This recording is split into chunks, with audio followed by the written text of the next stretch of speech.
In this video, I want to talk about my favorite NOS EL34 tubes. I guess people see that I have the Marantz 8B, so some people reached out to me asking me whether I have done a similar AB exercise with the EL34 tubes as I've done with the 6550 tubes, or if I plan to do one in the future. And I informed them that indeed I have done some AB with the EL34 tubes. But before I talk about my tube rolling experience, let me first get my system out of the way so you know what my reference point is. What am I listening to these tubes on? My speakers are Tannoy GRFs with 15-inch monitor goals. My amp is the Marantz 8B. The preamp is the Macintosh MX110Z. The DAC is RME ADI2, and my streamer is Veeam Pro. And my source of music has been Tidal or Qobuz. I use them both. So before I did any tube rolling with the EL34, my first tube rolling experience was with an integrated EL84 tube amp. And that was my first tube amp. It was quite exciting and intimidating. When I first got it, I was just in awe and I didn't want to mess anything up, so I didn't touch anything. It came with the tubes it came with. I didn't change anything for almost 6 months. Then I learned about tube amplifier, how they work, tube rolling, biasing, and all of that. So it gave me a little bit of confidence to do some tube rolling with the EL84 tubes to really find out if there's any difference. It was easier to tube roll or start tube rolling with the EL84 tube because, as you know, it's a smaller tube, it's more affordable. So I was able to go out and get different EL84 tubes to tube roll, the Mullards and Philips Amprex, RCA black plates, Sylvanias. I was able to do that, and that's when I had the profound experience of tube rolling and hearing the differences, and I was a believer at that point of finding the right tubes and how tubes can sound different with each amp. So then when I got the Marantz 8B, I was looking forward to tube rolling. I already had the experience of tube rolling with the EL84 tubes. When I got the Marantz 8B, it came with some Chinese tubes, current gen tubes, which sounded fine, but I knew right away that I wanted to try with the NOS tubes. So when I was looking up NOS tubes for the Marantz 8B, what kept coming up were the Mullards.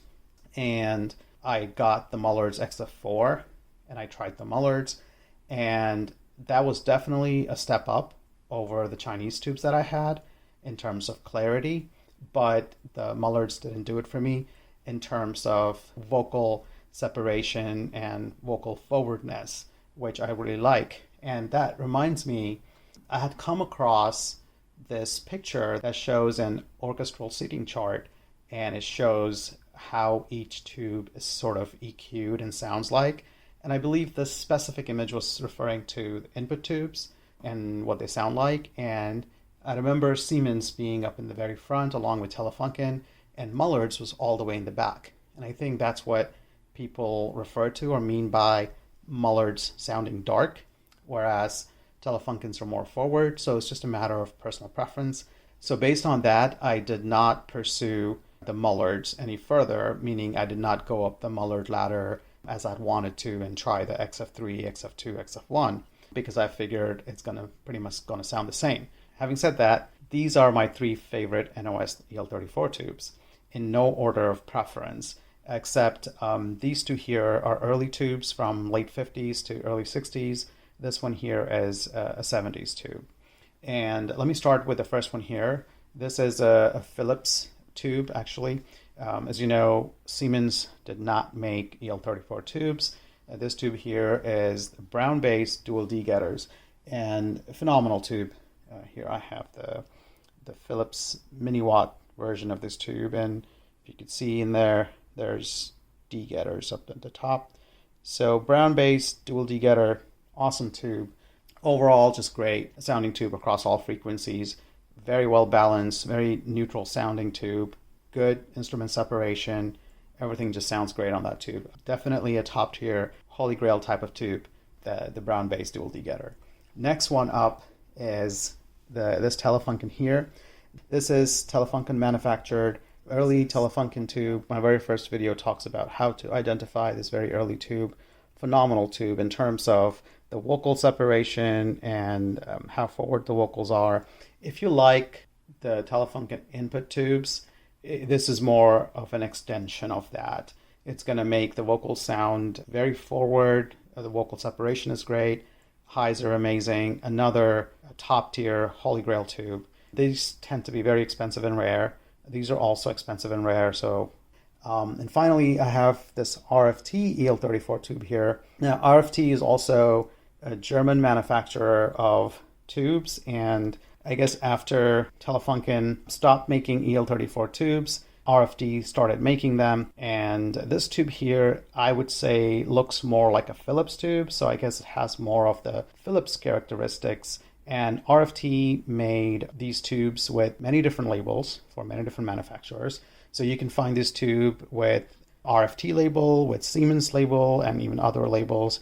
Great tube. I was quite surprised with how good this tube is as well, especially when it comes to bass. This tube, this EL34 tube here, the RFT, has the most bass of any EL34 I've heard. A great sounding tube. In fact, this tube here is my workhorse. Let me show you if I could pan here, which I won't. Let me pull this tube out of my 8B. I have the same EL34 tube here, except it's labeled Siemens. I've had this in my 8B for a few months now, and I listen to it regularly. These are my workhorses. I pretty much listen to the RFT tubes, and I take the other tubes out on special occasions when, you know, the wife is out with kids and I have the time, or when I have buddies over and I'm showing off my system. That's when these Holy Grail tubes come out. And, you know, they're very expensive. I would like to save them for a special occasion. So that's what I do with these tubes. And actually, that's what I do with all of my tubes with 6550s as well. I keep my top tier tubes for special occasions, and I have workhorses doing most of the work for regular listening. So these are my three favorite tubes. In terms of availability and affordability, these are still somewhat available but expensive. These are unobtainium Holy Grail tube, really rare and super expensive. These are, depending on what label, you can find these, and they are somewhat affordable compared to these. You can have a pair or a quad of the RFT EL34s for almost half the price of these two tubes here. So great value, great bang for the buck in terms of sound, quality, cost, all of that. So I highly recommend that. Now, I have to tell you the story about how I acquired two quads of this tube here. It's quite interesting because when I first found out that Telefunken also made EL34 tubes, I really wanted to acquire Telefunken tubes. So I went on eBay, looked for EL34 Telefunkens, and I got them.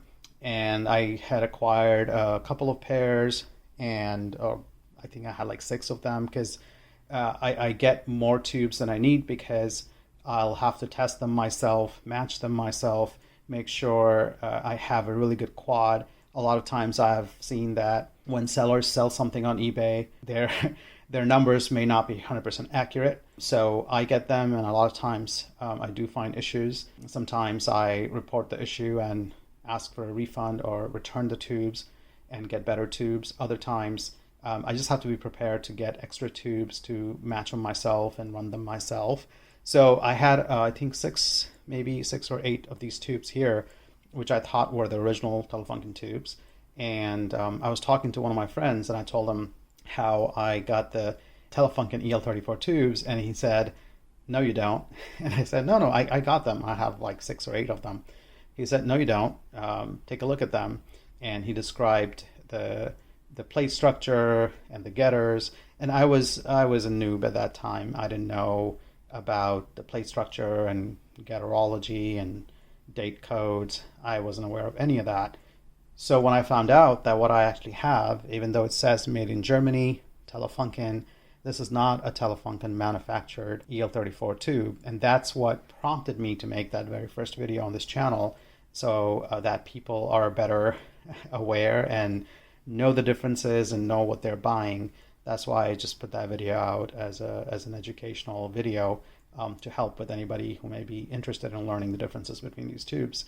So then I again went hunting for this particular tube, and by the time I did that, I had acquired a number of pairs of these tube trying to get this tube, and it all turned out to be RFTs. So I have a a few pairs of these tubes that I feel bad. I feel like I'm hoarding them, but maybe I'll list them because I have a number of pairs of these tubes. I already have enough, so I'll probably do that.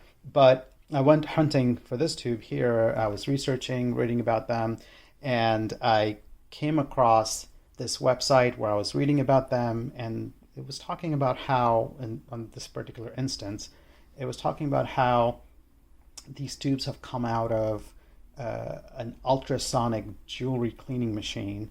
And I'm just reading, I'm like, oh, jewelry cleaning machine. And towards the end of the paragraph, I see a add to cart button, add to cart. And I look at the URL, and it's some obscure URL.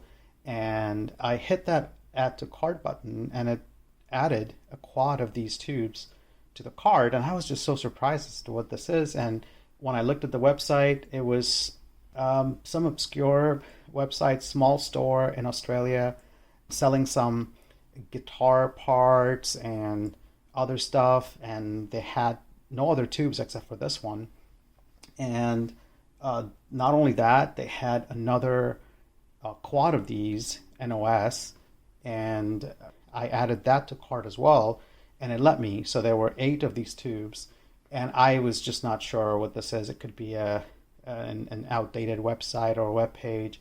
So luckily they had a phone number, so I waited to sync the time with Australia, and I called them the next day, and I was able to call them, talk to them, and they said, yeah, they have these tubes. They've come out of these ultrasonic jewelry cleaning machines, and one of the quads looks like it's new. It's in the box. So, I mean, these guys knew what these tubes are, so they were priced about right. It was not a steal in terms of the price I got. At the same time, I didn't pay a ridiculous price, so I got these tubes for a good price considering how much they're going for on eBay, and they are in excellent condition and shape, and awesome tube. I don't think I could afford these tubes in the future if I want to, so I'm enjoying them occasionally, and what an awesome, phenomenal tube. This tube here, like I said, actually looks like a Phillips tube. It sounds a lot like this tube here, except with more bass. Can't go wrong with that tube either. So yeah, those are my 3 favorite NOS EL34 tubes. There are a couple of tubes I have not experienced yet. That I want to, just to complete that assessment. It would be the Mullard's XF2 and XF1 to see if the sound changes, the sound signature changes as you go up the Mullard ladder or not. I don't know. Maybe I will do that sometime in the future. And the other one from the American tubes would be the Fat Bottle Sylvania EL34. I've heard good things about it, and that's another tube that I'd like to try. The one other tube that I'm intrigued about, but not really sure if it's a good idea on the Marantz 8B, is the Gold Lion, the NOS Gold Lion KT77s. I've read that the EL34 is compatible with the KT77, but I don't know if people have tried the KT77s on the Marantz 8B and what their experience has been. So I don't want to do it if it's going to harm anything, but if it's fairly harmless and it's a good tube, then I would like to try that too. So yeah, that was the video on the EL34 tubes, and hope you liked it. Thank you for watching.